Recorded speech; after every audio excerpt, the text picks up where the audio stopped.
One of the things that I want to start asking about is this feels like it's coming of age for men about fatherhood, like for older men, for maybe men of our generation or roughly around there.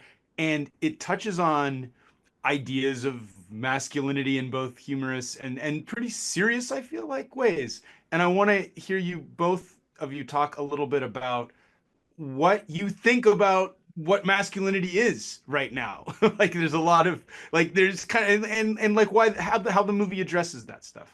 You know, in a nutshell, I think you're spot on the nose. And I feel like that was always something we wanted to accomplish with the movie and talk about. And thematically, male communication was always, at the forefront of what this movie meant to both Chris and Mike and I and everybody involved. But I have just anecdotally, I during COVID, I had my friends from high school started a group chat, and we're all like, fathers, and like some of them are accomplished lawyers and like, professionals now, and they're like mid to late 30s. And on this group chat, it's like a bunch of 15-year-old boys. We not only revert, but it's such a intense, we revert so intensely to like being in high school that there is something about it that happens. That's a language with men. Yeah, that like this like short circuiting and like wiring of how we are built. Like no matter how emotionally evolved you think you might be, like there is some that's really funny thing that happens that like, reverts to a push-up contest or Totally. something like that. I'm on that group chat too. I think all of us right. somewhere. Every poker game I've ever played in too becomes that. Yeah. Even if there are women there usually are. Yeah. But it really feels like you go into a high school era with, again, people from all different ages of men and from all different professions. It becomes real juvenile. Yep. Yes. It's a natural thing. I think there's something about, there's some connection in that, I guess. I think it's our core state or something.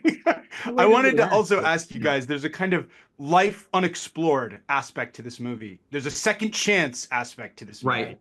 And I'm curious in your careers, because both of you have had incredible and long careers, even at your ages. And I think that like I think to this internet like theories that like in 1999, both of you were up for roles that were like these kind of game changery movies, weirdly.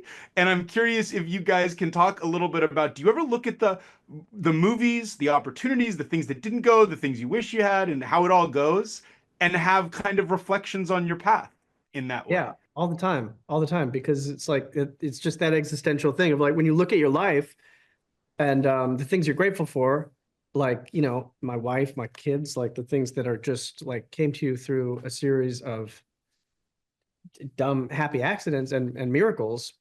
Yeah, you kind of have to like look at everything holistically and be like, well, this thing that was really important to me 10 years ago that I wanted that I didn't get was a blessing, actually. I don't know if I'm quite answering your question, but there's a philosophy. No, you are. No, you're hitting on it. It makes you grateful for everything.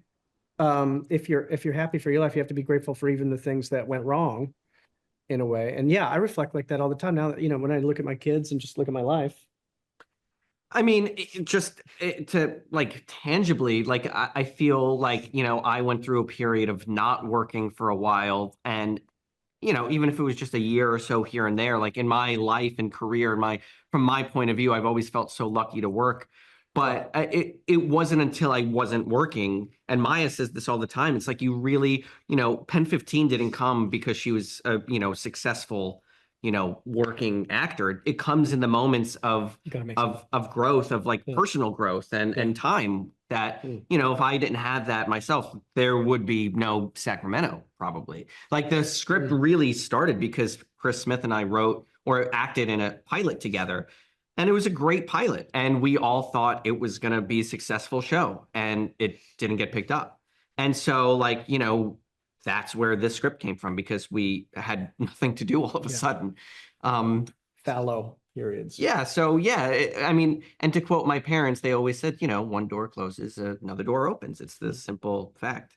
Yeah. Well, thank you, guys. I got to wrap. I appreciate your time. I appreciate the movie. Have a great rest of your press day. All right. Nice speaking to you. Thank you.